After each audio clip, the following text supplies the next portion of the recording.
Here we go. Ladies and gentlemen, this is I Love You, Say It Back. It's a podcast. Let's go. Hey, jump on it. Oh, my goodness gracious. Welcome. Thank you so much for joining us. It's another episode of I Love You, Say It Back. It's the podcast.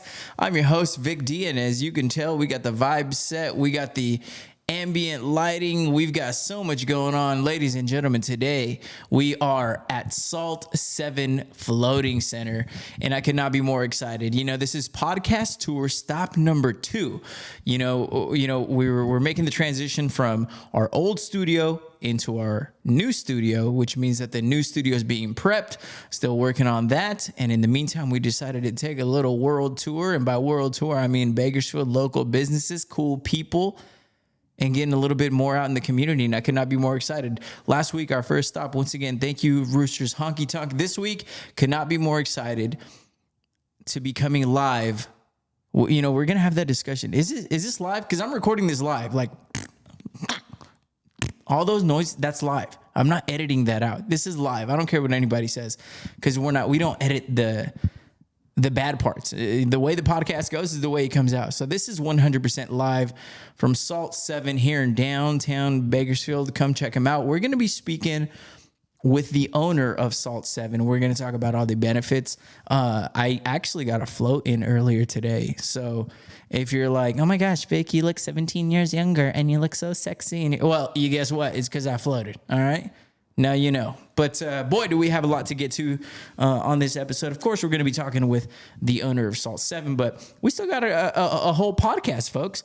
Everyone loves a Cinderella story, right? We all love the lovable loser. We all love to cheer on the little guy until the little guy becomes bigger than you, right? We'll elaborate on that. One of the funniest things that happened at the Grammys. You ever like not been invited to a party, and then you're like, I don't care. I'm still gonna go. Kanye West was not invited to the Grammys, but he still decided to show up. So hey, it was kind of a respect. It was like the coolest thing that Kanye's done in a long time. I was like, you know what? Not invited to a party, but he still went. I respect that. I like that. We're going to talk about, I'm going to give you a Bridal Show update. We do have the Bridal Show coming up February 16th at the Mechanics Bank Arena.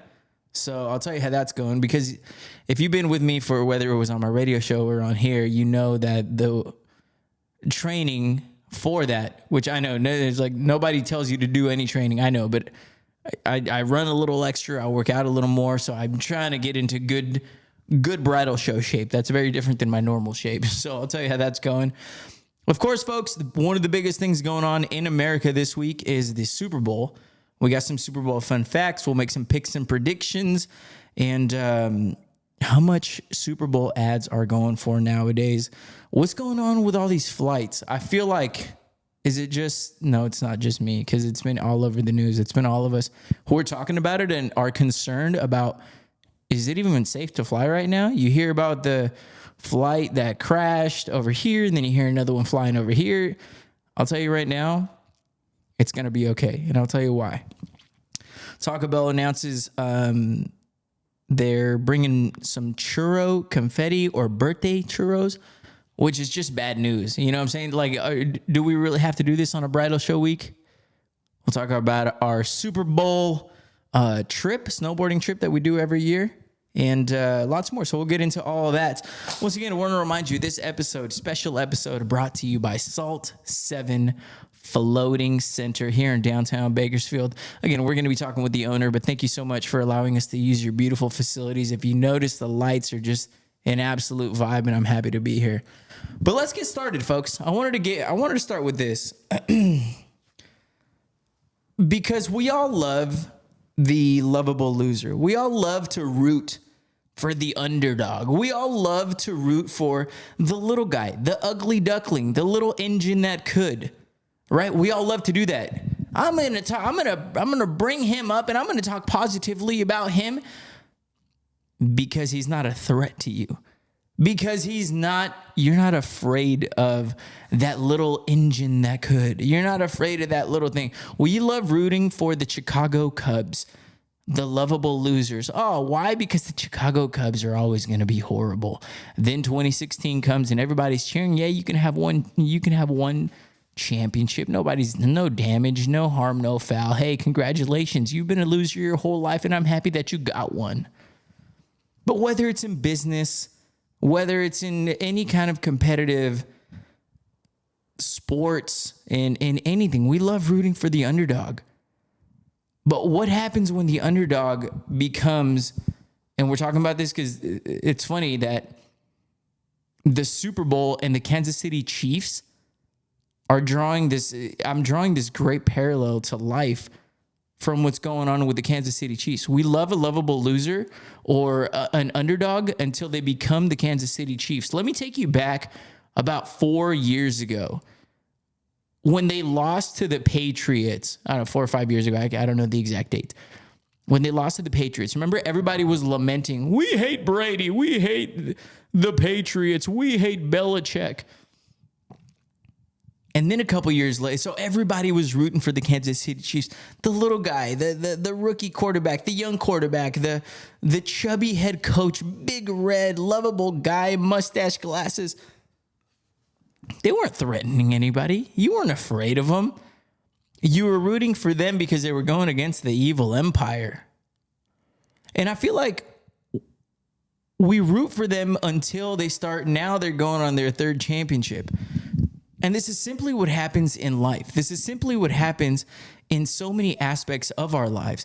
Think about anybody, and I know I've been through this, where it's like, hey, you're getting rooted for, everybody's cheering for you, and then you become a real threat, or you start doing better than the people who were rooting for you. They want you to be successful, but never more successful than them. And as soon as there is even a slight chance or possibility or evidence of, oh my gosh, this person's doing really well, this person's getting a lot of traction, instead of rooting for them, I'm going to put them down. And you've been through this in your life, in business, in love, in sports, in whatever. Sometimes it happens in your own family within who's making more money, you had that loser cousin that you're like, you know what, I'm going to help my loser cousin, or I'm going to do this for this cousin or this family member, or whatever it is. Because you're not afraid of them, because they're not threatening to you. When you're trying to help them, it's more like an ego stroke. You're trying to kind of help yourself out. You're like, oh, see me helping out. And then what happens when that cousin becomes big and kind of gets their life together, and all of a sudden they're doing real good. And all of a sudden it's not so fun. I'm not rooting for you quite as hard. Instead of opening doors, I'm closing them for you. We start to hate. We start to not like or appreciate or enjoy the success, because now it's interfering with my ego. Now it's interfering with my success. Now it's everybody's loving you and not me. And I just find it interesting that 3 years ago, we were loving the Kansas City Chiefs so much. They were not a threat. We were rooting for them because we hated who they were playing. They were the little guy. Hey, they'll win a championship, maybe two somewhere down the road, but they'll never be a real threat. And now 2 years later, and this is so funny because I've had so many conversations with people who don't even like sports, folks. And they just do the easy take, the whole, I just hate Mahomes. The Chiefs, I'm just tired of it's like, you get tired of greatness? If you were that good at your job, would you want people to be like, would you not be like, I don't get it. Why do they hate me? Am I supposed to suck to satisfy you? Am I supposed to not be as good so I can make you feel good about yourself? No. So we all love to pretend to love the lovable loser until the lovable loser becomes a success story. Perhaps more successful than you. Perhaps a threat to you. And I think that's an interesting. I'm not going to root against greatness in this Super Bowl. So more on that a little bit later. But I just thought it was fascinating. Yeah. We all love to talk about, the lovable loser, and we're all cheering for them until they become a dynasty. We did this with the Patriots too. Remember Tom Brady? Great story. Last pick in the draft, or 6th round pick, or 199, whatever he was. Great story. He was behind a guy that was going to be a Hall of Famer, and everybody loved Tom Brady. All of a sudden, he's winning 7 Super. Tom Brady, I hate him. He's good looking. He's stupid. He's this. He's that. We all love the good story until the good story starts to threaten or doesn't satisfy us because there's got to be a little bit of jealousy in there. All right, folks, Super Bowl is going to be interesting. I cannot wait. It's going to be the Eagles. It's going to be the Chiefs.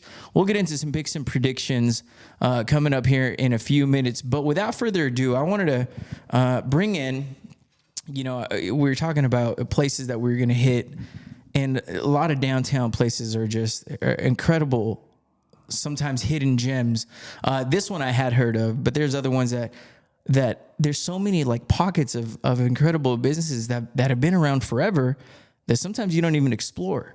And had a great conversation with this fella on Instagram, and I was like, they invited me in just to do a float. He's like, hey, come on down, do a float, and which I did earlier. And then I said, you know what? How about we do a podcast live at your location? And he's like, let's do it. So without further ado, ladies and gentlemen, please welcome Mr. Shaun Tidwell, owner of Salt7 Float Centers. How you doing, Shaun? Doing well. Happy to have you here. I'm happy to be here. If I could reach the button, I would play the applause because we had applause. Actually, I'm gonna try that again. Shaun Tidwell. You can't hear it, but I got the applause going, and you'll be able to hear it when you listen on the podcast. I can feel it. You're a cool guy, man. We've had a great conversation since I got here, but so tell me about this place. Tell me about Salt7 Float Center. Tell me all about it. How long have you guys been here? So May is going to be our 10th. So May of this year will be 10 years since we've been here. You mentioned we're in downtown, right across the street from the Fox Theater. So we've been here for 10 years, but again, still a lot of people don't know what we do, where we are. A lot of people know it as floating, also sensory deprivation. So what it is basically be 10 inches of water with 1,200 pounds of Epsom salt. The Epsom salt's keeping you completely buoyant, so you're basically floating on top of the water. And then you're going to be inside of a cabin that's basically light-proof and soundproof. So it's good to relax the body, taking the forces of gravity off, but also not having any outside stimulation. You got to come in and experience it earlier. A lot of people ask, what's it good for? So it's kind of hard to explain. And then the conversation we had earlier, was being able to kind of get a little bit deeper into the understanding of it. It was quite the experience because I told you I'd done it once before. It'd been a while, and it was almost like you described it as a muscle that you need to work out. It's like the first time you do it, it's gonna feel good. You're gonna be relaxed, but it's almost like there's also gonna be a few things going on in your head about like, is this how I'm supposed to relax? It's almost like meditation, right? Where it's like the first time you do it, you might feel great, but also there's people who their mind is just constantly racing, and I'm one of those people who, like, if someone can throw me into a room, a dark room, with or without like sensory deprivation or whatever, I'm just going to be thinking about like, and they're like, that is to relax. I'm going to be thinking. So it is one of those things that you practice. Cause towards the end, I told you, I was like, in the beginning, I wasn't moving much. I was like, I'm not supposed to move. I'm not supposed to, but there's really not rules. It's all more of like finding what makes you comfortable. And if that works for you, and I told you that there was a point where I was pushing off the wall and I almost did like a squat. And after that, it like just released this sense of relaxation. And after that, it was like, I'm not sure if I fell asleep or if I was awake, and it was a great feeling. Cool. So you definitely did it right. It's like you were explaining, sometimes there's no rules. You can't, think, am I doing this right? Am I doing this wrong? It's purely just to experience. But also, as you mentioned, it is a practice. So like meditation, like going to the gym, the first time is not going to be easy. It is maybe going to take a little bit of work, but it is, like you had also said, it's like a muscle. It's something that you can kind of start to build. So it does start to get a little bit easier to start to relax. Also, every time you can start to get into a deeper state of relaxation. So similar to, meditation, it is a practice, but again, it's more just to experience. It's for you to be in there weightless, not having any external stimuli, not having the pressures of gravity pushing down on you. So just being in there, experiencing the effects of the weightlessness. Also just not having any outside stimuli, not having our phone in our hand. It is just to be with yourself, to be with your thoughts. So if the mind is active, allowing it to be that way. If you fall asleep, great. As you experience too, sometimes it gets a little bit unclear whether you're sleeping or not.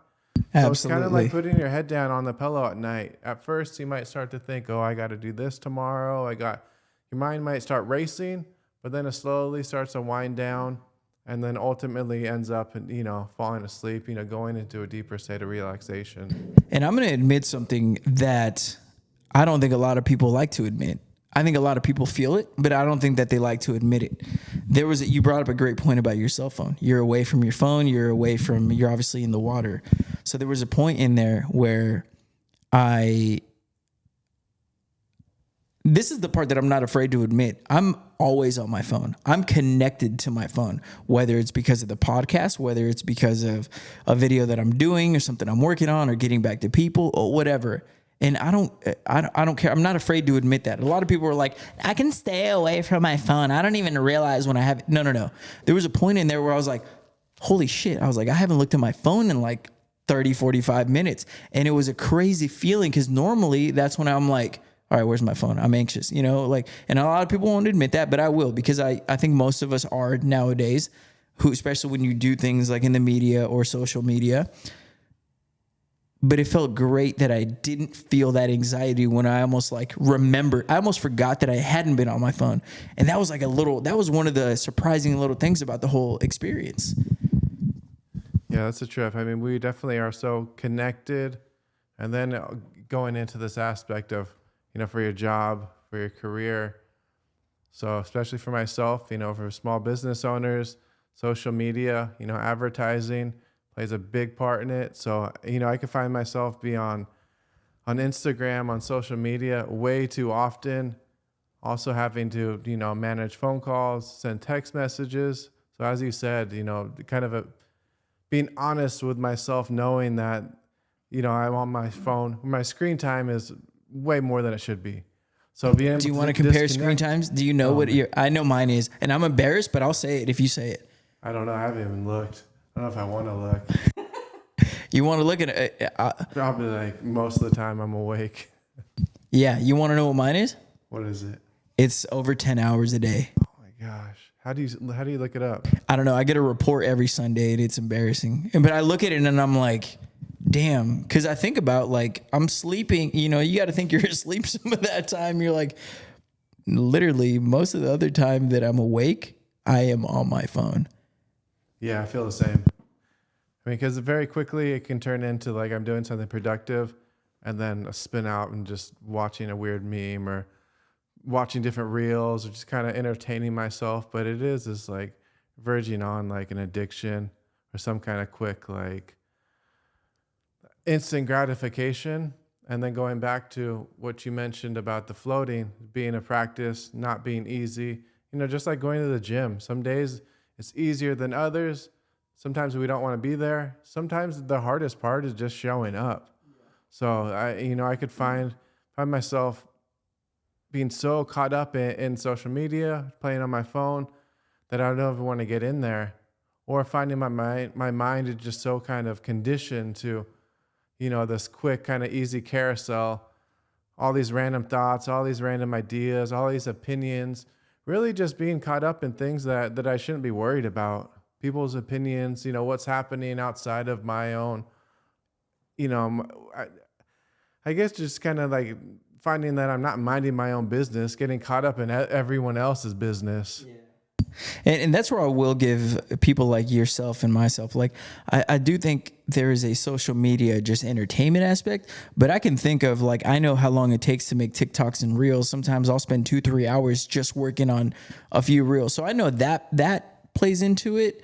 So because of actual work and video creation, my numbers are spiked. But I mean, even outside of that, it's not like I'm sitting here and saying like, that's the only thing I use it for. Clearly I'm not. Like, there's a lot more that, so social media does play into it. So I think if it wasn't for what we do, I think the numbers wouldn't be quite as drastic.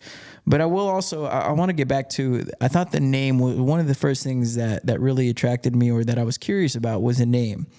Salt7. You want to care to explain? I was trying to figure out, I was going to play a game and be like, yes or no, warm or hot. Am I getting close? But I couldn't think Salt7. I couldn't think of anything. So if you want to explain what the name's all about there. I guess the name is kind of like a symbol or an analogy. Obviously, Epsom salt, that's going to be what the tanks are filled with. That's what's keeping you buoyant. So kind of like the Dead Sea, you're floating on top of the water. But the salt is also a big aspect of why it's so therapeutic. Good for the mind, good for the body, because magnesium is one of the things that we're most deficient in. So being able to get the Epsom salt in the system can help to balance digestion, can help with our sleep cycles, can help with aches and pains. So really kind of everything mentally and physically, the salt can, there's just the power of the salt. So obviously that's a big part of the business, big part of what we do. But then building in the number 7, because the idea, the 7 days of the week, the 7 musical notes, the 7 main colors of the color spectrum. So the number 7 shows up all over, essentially creativity. And also going into the biblical notion, the 7th day is the day of rest. So, this idea that, for us as humans, that we definitely are subject to certain laws, just like again, mentioning the 7 elements, even the 7 chakras or the 7 energy centers of the body. And that we definitely do need to be able to slow down, to take time, that we can't just constantly go. Hold on, I want to stop you there. Elaborate on that. The 7 center points of our body, or whatever you just explained. Get into detail on that. I'm curious about that. Whether it's like spirituality or, or science, this idea that we have these 7 different centers, or these energy centers within our body. Some people, refer to it as chakras, but that is something that that needs to be balanced, that also needs to be kind of tended to. There's certain, whether it's kind of from head to toe, different energy centers within the body, and they can get out of balance. And that's where we can start to get, different physical and mental ailments from that, also having different symptoms. So the more that the body is in homeostasis, the more balanced we are, the more health and well-being we have, the more vitality we have, the more energy we have. But as the opposite, the more kind of out of balance we are, the more that can kind of take a toll on us. So then that's kind of playing into the idea of even. So Salt7Even is the way that it's spelled out. So just coming out as Salt7, but this idea that we, going back to the 7 days of the week, that obviously, work productivity is a big part of it, but another part of being balanced, kind of being even, being in the state of homeostasis also involves rest. What are some of the things that would knock your balance off? We talk about being balanced. What are some of the things, like, is it work? Is it stress? Is it ignoring certain things? What are some of the things that, like, someone who is imbalanced, is it a bad diet? What are some of the things that you would consider that someone, or that throws off your balance? I mean, all of the things that you mentioned, I think it's just life in general. Either we can concentrate too much on our personal life, or concentrating too much on our career, concentrating too much on ourselves. So it's really just having this balance of our lives. So having a good sleep, having good eating habits, having a good, either exercise, having some physical routine, but as well as, being involved with community, being creative, being able to express yourself, having a certain empathy for others. So it's just throughout all aspects of our life, being able to almost looking at it as like a garden, being able to tend to all the different plants, be able to make sure that nothing, goes unwatered, that we don't let things kind of wither up and die. That, of course, there's our community, our spirituality. There's going to be so many different aspects of life. So finding a balance, and for everyone that's different, so not getting, again, too caught up in our own personal story, not getting too caught up in our jobs, not getting too caught up in whatever it is, and finding a harmonious balance. Going back to, again, this idea of homeostasis, it's a balance. So it's almost like a juggle. It's going to be different for everybody, but ultimately that's what leads to fulfillment. That's what leads to happiness, and also like longevity in life. I don't know if you heard of or know of the blue zones. But I don't. This idea that there's certain spots on the planet where people can live up to 100 years old, or essentially live longer than most of the. Are we in a blue zone right now? Unfortunately, no. I don't think we're even close to that. But it has this combination of essentially your healthy eating, has a combination of exercise, community, spirituality. So these different components of life that basically combine to be a more happy, a more wholesome, a better existence, which ends up to be a longer, essentially more healthy life. It is again, it's just about a balance. I love that you bring that up, because that's a whole nugget that we hadn't even talked about. A blue zone on Earth, and without any knowledge, this is the first time I've ever heard of a blue zone. I'm going to say that someplace like in Japan or China or something like that has, like, where like monks live. Would that be like one of the blue zones? I feel like a lot of very nature. Is Japan, like Osaka, I think Japan. But yeah, connecting to nature too has a lot to do with it. So just a more, I guess, using the word holistic way of life. But again, community, exercise, health, wellness, all these things that kind of balance to be. So bringing up monks, this idea that the different communities that have, I don't know, like a more, I don't know the word. I wouldn't say more wholesome way of life, but that are, I guess, outside of more pure. I don't know if that.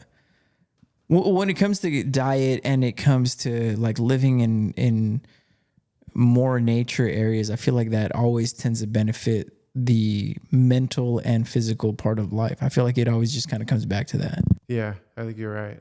Is floating practiced in other countries like that? Like those, maybe some of those blue zones or not? Definitely floating has become, more international recently, but yeah, I don't know. It is still growing. I think it's still relatively new. When was the first time that you tried floating, and what did it do for you that you noticed you're like, you know what? I kind of want to get into this business. For me, after the first time, I definitely had this strong feeling of I have to do this more. I don't know what it was, but just this feeling that, I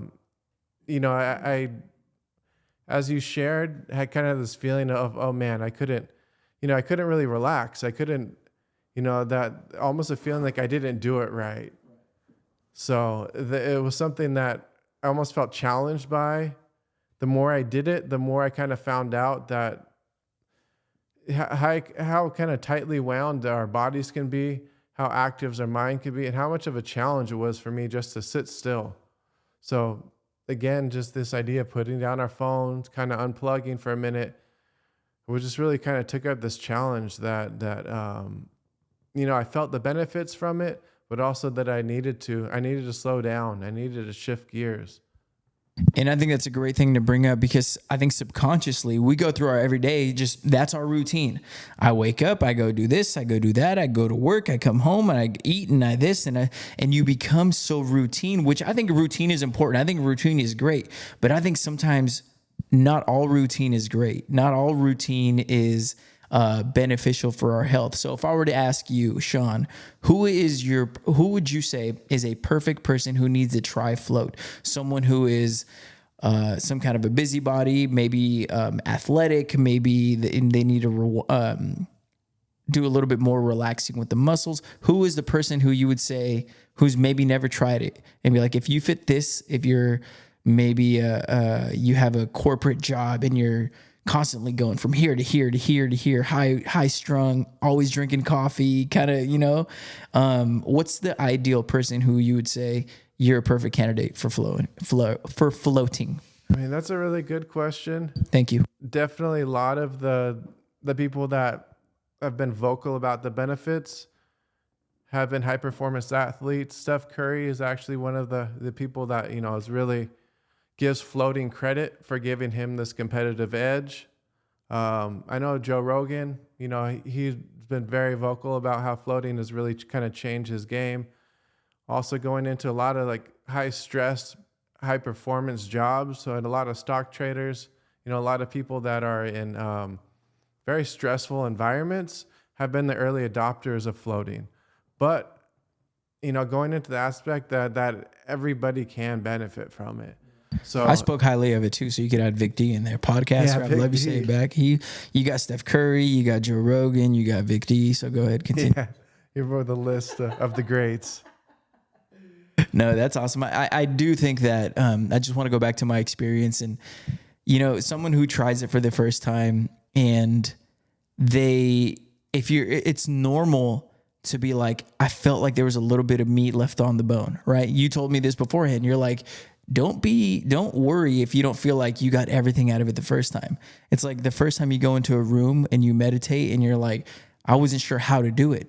Well, you kind of learn it after doing it the second time, maybe a third time, fourth time. Whatever.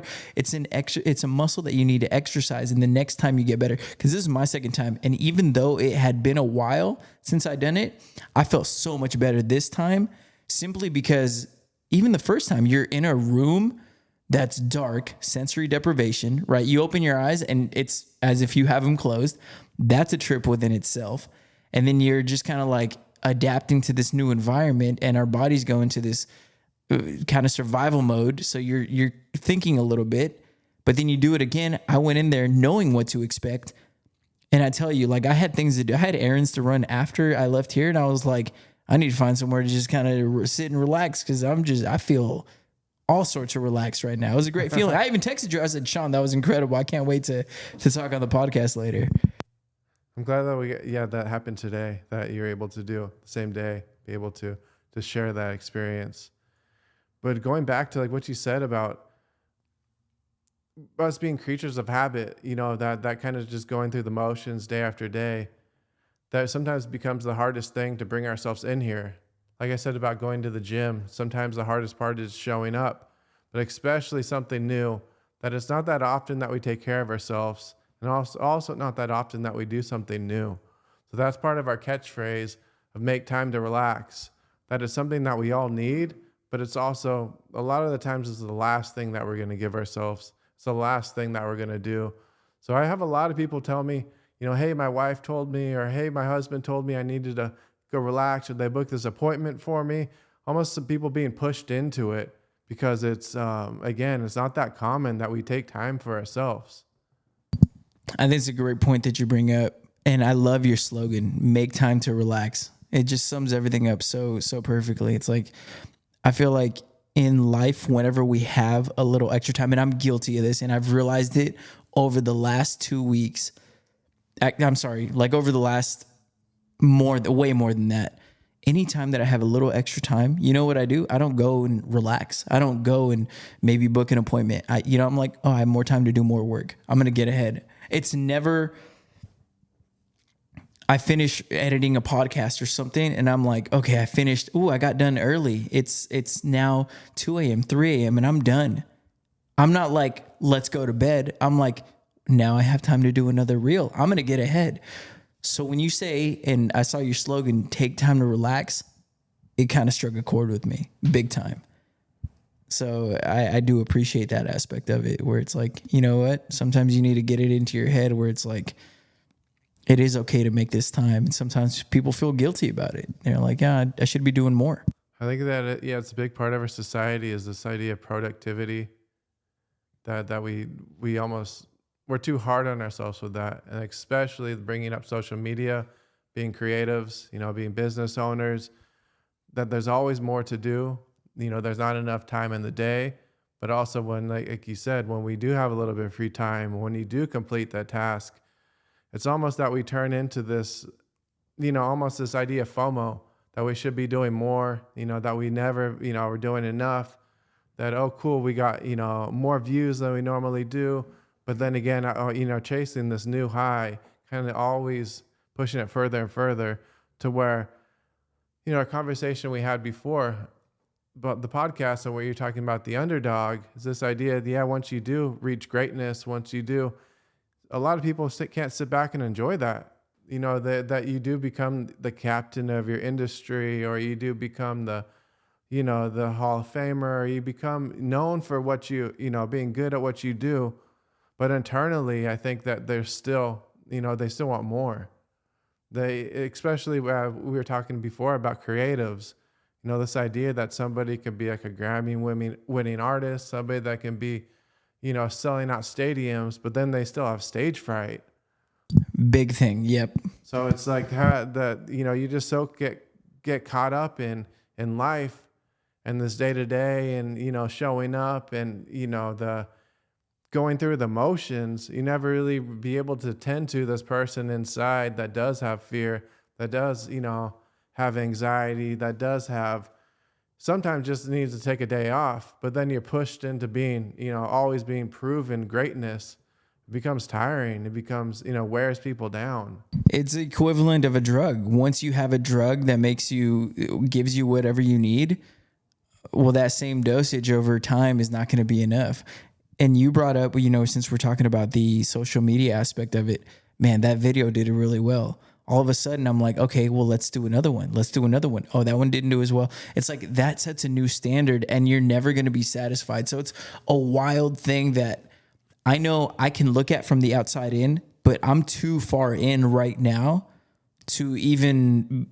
I still want a video that goes viral. I still want the next video to do better than the last one. And where I was happy because that one had broke a record of whatever I hit last time.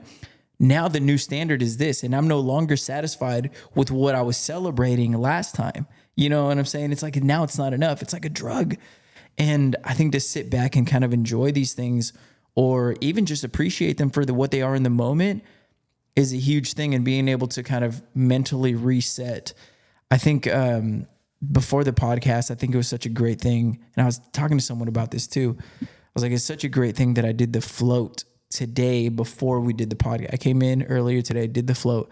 We're recording after, but it just kind of gave me a little bit of stress relief, a little bit of, I get real anxious sometimes. Like I try not to show it on here because nobody cares really, but it's one of the, like I do get anxiety because I care, just like I'm sure you care about your business and you want this thing to do is, you want people to get out of it as much as they can. And you're like, am I providing that? Am I doing that? And even though you are, we sometimes can get into our own heads about those doubts. You're like, what more could I be doing? And that's just the reality of life. So you'd be a perfect candidate if you're one of those people who kind of believes it or fall into the category that we're having that conversation about. I think it goes back to that analogy of, being afraid to move or what do I do? Sharing your experience earlier, that there really aren't rules, or we don't need to be so hard on ourselves, and that at the same time, nothing's going to be perfect. So to be able to just kind of experience something, allow ourselves, if we are nervous, if we are anxious, whatever it is, to observe, this is what's going on. This is what's happening right now. And that it's not right or wrong. So then that's what I learned from the time I've spent in the float tank is that, whether my mind is active, I'm not sleeping, or starting to kind of quantify things or classify things, that ends up being frustration. That ends up being, a lot of times suffering. So then the more I can just step back and kind of observe and just think that, hey, my mind's active right now, or hey, I'm having trouble relaxing, or I'm anxious, the more I can just kind of see myself be that way and not just kind of classify things and kind of, quantify it all, the easier it feels. So it's almost that, just carrying around this burden of, it has to be perfect, has to be this way, it's only a thought, and it's only my perception. So the more I can remember that, kind of take a step back and kind of observe that, it becomes kind of forgiveness, and it makes things a little bit easier. It is incredible too. It's like, I saw this, it's one of those like quote card memes where it's like, while you're sitting here doubting yourself, someone's watching you wondering like, damn, that's incredible how they do it. And when someone sent me that on Instagram, it was a long time ago. It was like, you're sitting here doubting, you're like, oh, how am I going to do it? What, am I good? Is this good? Is it? And people are watching and like, damn, that's really impressive. And I wonder how they do it. So sometimes giving ourselves more credit and finding our own time to relax. Someone who's never floated, Shaun, someone who wants to come in and be like, hey, I heard about this on I Love You Say It Back. It's a podcast, the #1 podcast in the world. They come in and they're like, tell me what to expect when I walk in there, or when I do the float. What would you tell them as they're getting ready to go into there? What do you want them to feel? I try to convey the fact that every time it's going to be different, and also every person is different. So some people may fall asleep. Some people may, have this great kind of brainstorming, have an epiphany, think of a new idea. Some people may be just kind of laying there thinking, okay, what's going on? What's happening? So not having any expectations is the biggest thing. For you to have the most success, especially your first time, it's just going into an open, free from expectations, and really just allowing yourself to kind of just be. And then the more that we can be, the more you find yourself relaxing, the more you find yourself, I guess, getting out of it what you try to. But if you come in with this idea of, I want this to happen, I want it to be like this, or the opposite. Some people think, hey, I'm claustrophobic. Am I going to be claustrophobic, or am I going to freak out? So coming in with expectations always kind of ends up being the thing that just can make it a little more difficult. Yeah. What are some, have you ever had any just to make it lighthearted, any funny experiences that like anything you're like, I don't know, I went in there and I freaked out, or, like anything like that? Has anything funny ever happened? No, I mean, like, going back to expectations, there's common ideas that people think about, that this is what can happen, or I'm going to freak out. 99.9%, everybody is very pleasantly surprised. For me, I would say that the kind of funny factor, lightheartedness, some of the people that seem the most intimidated, maybe the most nervous about it for the first time, fall asleep so hard that I'll knock on the door, I'll flash the lights for them, playing the music, nothing's getting them up. They actually have to send in their spouse or their friend, someone to go wake them up. Usually by opening the door, kind of yelling at them, nudging them, and then they kind of jump up and say, I'm not asleep. But they were such a deep state of relaxation. They were so asleep that they were, basically not even responding. So coming in thinking, oh, I'm not going to be able to do this, or I'm not, but then actually finding themselves, again, in such a deep state of relaxation, they need somebody to actually come wake them up. That was funny because, one thing that I was thinking of, and I was actually conscious of in there, I was like, I'm afraid to fall asleep. And I know in the YouTube video that you sent me, it says, don't worry about falling asleep because the lights will wake you up. The music will wake you up when your time's up. I was in there. I was like, what if I fall asleep? And I was going to ask you that. Has anyone ever fallen asleep where they're like, yeah, the music didn't wake them up and the lights didn't do anything and they had to send someone in there? That's pretty funny. Can you float too much? It's I go in there and I'm like, this changed my life. And I want to come back tomorrow and the day after and the day after. Is there such thing as too much floating? Not too much. I mean, I would say too much of it is taken away from, like going back to before, this balance of your life. But the enhancing your lifestyle, definitely you cannot do it too much. There's been a lot of people that have come in, had a lot of major life changes, that have done our 30-day unlimited. That's something that basically for 30 days, you can come in as many times as you want. So I've had people that come in every You guys every offer day. that here? Yeah, It's like a some membership? people that come in every day. So that's whatever fits best into your lifestyle, into your schedule. I've had people that, again, have made some huge, huge life changes during the whole process, because then that's, again, that can be the most transformative is, doing it more often and more frequently. Because going back to this idea that it's like a muscle, it's like a practice.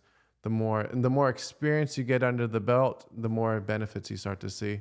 Absolutely. Totally. Just like the analogy that you brought up about going to the gym. You go to the gym the first time, it's going to suck. You're going to be sore. You're going to be like, but then you're going to keep going back and it's going to get better. And it's going to be easier and it's going to get more beneficial for you as a whole. Shaun, I want to thank you. This was supposed to be 15, 20 minutes, but I got so into that conversation that it was like we've gone on way long and I couldn't be happier. Feel free to stick around. Yeah. Is there any last message that you want to leave for our listeners? I did have one more question, actually. What is your typical clientele? And I feel like this, because you go in sessions of like an hour, 2 hours, you offer different things. I feel like, do people ever come here like on their lunch break? Like you're working around like downtown, people like sneaky. You're like, you know what? I'm just going to eat a quick sandwich or something on the way to the float or whatever, and then float for an hour and then go back to work. Do you ever get things like that, or your clientele, what do they like? Very broad. I mean, across the board, a huge mix of, I mean, it's hard to even start to answer because everyone's different. So there's a lot of people who come in for a lot of different reasons. So I get to meet a lot of really cool people. We do have a very diverse community in Bakersfield. So our clientele is very diverse. I love that. So anybody, if you're in the downtown area, or even if you're not, I was nowhere near it, but I got to start making my appearances down here because I had such a great experience. So definitely going to be coming back. Where are you guys located? What's your exact address? Our address is 1713 20th Street. We're right in between G and H Street, downtown Bakersfield. And thank you once again, Salt7, for sponsoring today's podcast, letting us use their venues. And come down, check it out, get a float for yourself. And I can't wait for y'all to talk to Shaun and experience this whole thing for yourself. Because as much as we can talk about it, you just got to do it. You know, it's one of those things where it's like, I can tell you everything, what to expect and what to feel, but until you do it yourself, you're going to be like, all right, you're going to be curious about it. Let's get into this because are you a sports guy, football guy, Super Bowl guy at all, Shaun? Yeah, I'm into it. Who are you going for this weekend? We got the Chiefs and the Eagles going on in Super Bowl. I don't even know what number it is, but it's in New Orleans. I'm going to say the Eagles. Oh, goodness. We're going to turn the camera off. We're going to fight. No, I got a couple Super Bowl fun facts. It is Super Bowl week, and I thought if I were to ask you this, what do you think the Eagles are valued at as a franchise? As a franchise. Oh, man. I wouldn't know where to start. So let's go with the Eagles are valued at $6.6 billion. So if you wanted to buy them and you have $6.6 billion sitting around, you could buy the Philadelphia Eagles. Chiefs, surprisingly valued at $4.8 billion. The Super Bowl ads, which I have a hot take on the Super Bowl ads. Remember when we were growing up, it was like, oh, the Super Bowl, that's fun and everything, but I'm just here for the commercials. And that was a lot of fun. It was like people showed up for the commercials as much as they showed up for the actual game. I don't think that the commercials are very good anymore. I feel like a lot of the ideas over the last like 3-4 years, they've tried to revamp them. They've tried to make storylines of commercials, but the commercials themselves have not been very good. They've just kind of been, you know how I feel about it? You know what advertises? I don't look at like, oh, was that a funny commercial or was that creative? I don't look at that. You know what I look at? I look at the fact that a commercial cost $8 million for a 30-second ad. Here's how that's impressive to me, because I don't care if it's funny or if it's boring. I care. I'm like, damn, they got $8 million to spend on a 30-second ad. To me, that legitimizes the company. I looked at Temu. Remember all the jokes about Temu? Temu had like 2 or 3 commercials during the Super Bowl last year. And now I took them serious. I was like, well, I better get that app because now they're a legit company. And if the Super Bowl, if they're running commercials on the Super Bowl and they got $8 million to spend on these ads and they were running multiple, that's how I bought into it. That's what made it impressive to me, not necessarily the creativity or anything. We used to make fun of Temu. And all of a sudden I was like, oh, I see him on the Super Bowl. Well, let me get this app. You know, there's got to be something to it. There's got to be something real to it. So I don't know if you feel the same way. I don't get excited about the commercials themselves as much as I'm impressed that they can afford that time. Yeah, I think the creativity, the spontaneity, or the comedy of it kind of fell off. But I think that what you mentioned earlier about Kanye West, you know, not being invited to the party but still showing up. Last year, the ad that he ran, you know, definitely was. Like he filmed it on his iPhone, I think. You know, he spent the $7 million for the spot, but then the money that he actually made from just running that was like... Bro, I don't remember a Kanye West ad. Are you serious? Yeah, it was Kanye West ad last Super Bowl. I don't remember that. I'll have to find that. His ad, I forgot what it was. Like he made he made his money back plus some. So he was creative as a businessman. Also, it wasn't the ordinary Super Bowl ad. But there's so many orders poured in after that. So it was good for his business. Absolutely. And again, I think it's just a flex to be like, yeah, I get it. It's like if I had ran an ad for the podcast, right? You'd be like, yeah, I'm not sure about that podcast. But then if you see me, you're like, damn, that podcast must be doing well if they can buy Super Bowl ads. That's where I think that it really shows up. But this year, they're getting more into obviously celebrities, which they have always done with the McConaughey's and all that. But they're getting a lot more into influencers over the last couple of years. And I know we like to poo-poo and shit on influencers and be like, get a real job and this and that. It's like, bro, shut the fuck up. These are people who are making real money, a lot more than the average person in a lot of instances. And now they're getting Super Bowl airtime. So I know it's funny to be like, oh, there's influencers and this and that, and the negative connotations with that word that people just don't feel comfortable with because it's a relatively new thing. It's like, oh, I'm an influencer. It's like, yeah, well, there's a real career in that. Whether it's like someone like the Jake Paul, the Paul brothers who are doing all these things, or someone who's a local. We have a local influencer. She does very well. So you're going to tell me that these people aren't really doing well? It's like, it's a real job. So they're getting into more of their Super Bowl ads and doing things with those people just because their followings are so massive. Last year, this is what they called the Swift effect. Female viewership accounted for 47.5% of audiences. And it's interesting only because when you think Super Bowl, when you think football, you think, oh, there's got to be, if I were to take a guess, I'd say maybe 70 to 72, 3% male, and then the rest of it is going to be the female audience. But nope, it's just about half. It's split even ways. Last year, the numbers were a little bit more skewed in Super Bowls past, but last year with the Taylor Swift effect and her massive following, speaking of, they accounted for 47.5% of her audience, which is part of the reason why there's that hate. Like, do you have any thoughts on Taylor Swift? Do you care either way? Well, I think so many people can feel so strongly about her either way, and then that says a lot about her. You know, the career that she has, the money that she's made, you know, definitely speaks volumes against this, you know, whether you love her or you hate her. So, you know, what do they say about the, you know, or no publicity is bad publicity? That's it. I mean, if she has that many people tuning into a football game just to, you know, to maybe see her on the screen or just to see if she's even there. I mean, that's a big thing. That's a big draw. There's a literal bet you can make in Vegas. How many times they show her on the TV, and the over under is at 11 and a half. That's wild. Yeah. So you can pick the over under 11 and a half. Just to wrap up the Super Bowl fun facts and predictions. So my man here is taking the underdog Eagles. I'm going to take the Chiefs, man. I feel like they have a chance to do something that's never been done in the history of football. I think they got the Taylor Swift effect. I think as a team, as an overall, as a whole, the Eagles are the better team. Like man to man, the Eagles have the better team.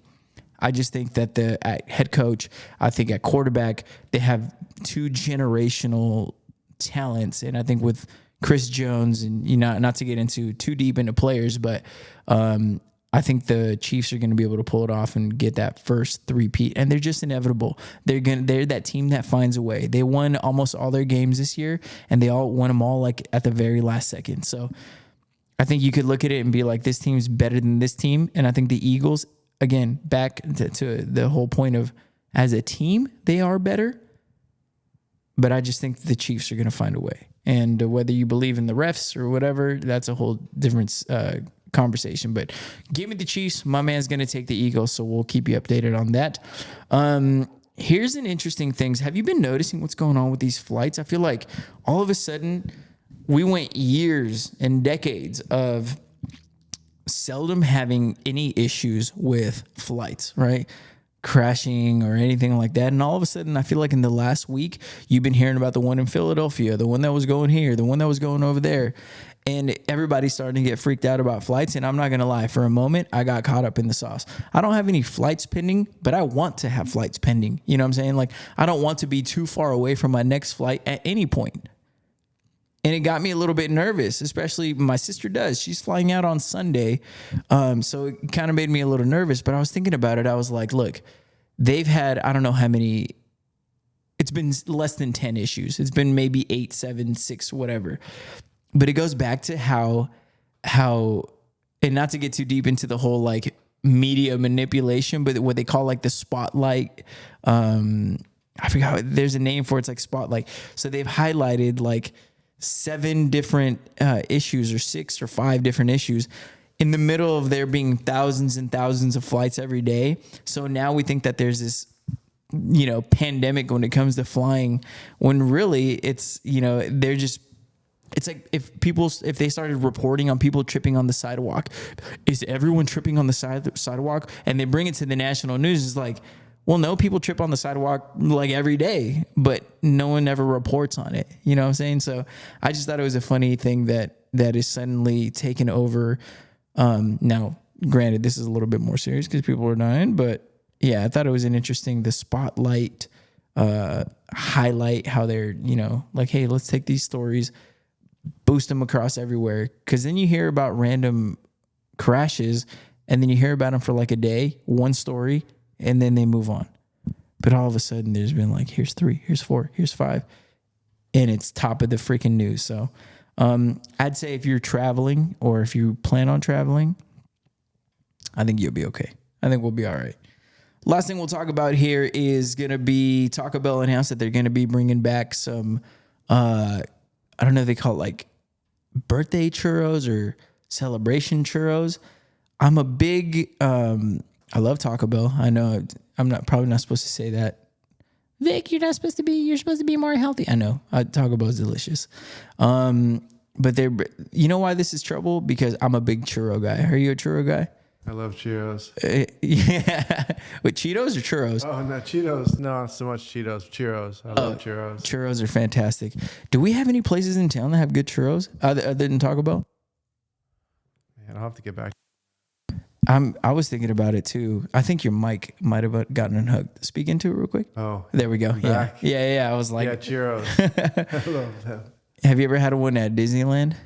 Yeah, definitely. Yeah, I remember that it was like a whole mortgage payment, but I was like, oh, the most delicious mortgage payment of my life, Daddy.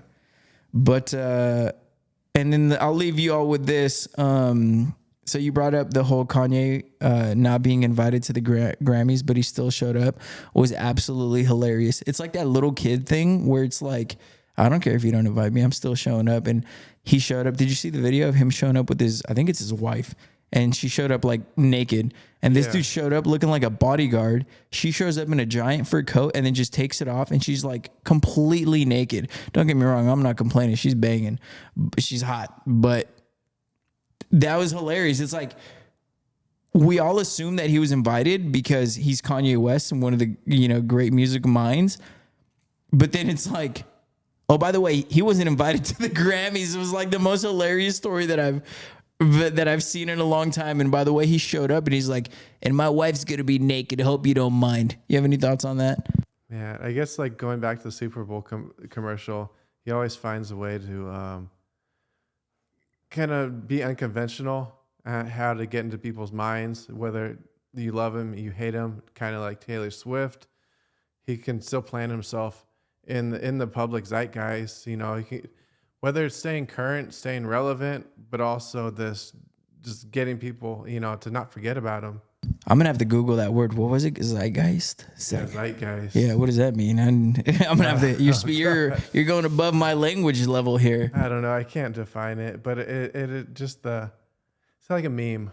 Yeah, no, It that kind of makes himself a meme. I like talking to people who use words that I'm like, I'm gonna have to Google that later. I'm gonna have to pretend and shake my head. I'm like, yeah, absolutely, in the public zeitgeist, and then I have to Google it as soon as I leave here on my own. Kind of like when you do a Shazam and you're like, oh, that's a good song, and you don't want to admit that you don't know it, but you're like turning on your phone. You're like, play Shazam. Tell me what song that is, because I don't want to admit that I don't know it. But last thing I'll leave you with is a Bridal Show update. February 16th, Mechanics Bank Arena. I'm going to be out there, and I always talk about this because I start going on my like 24-hour fast. I start running a lot more consistently.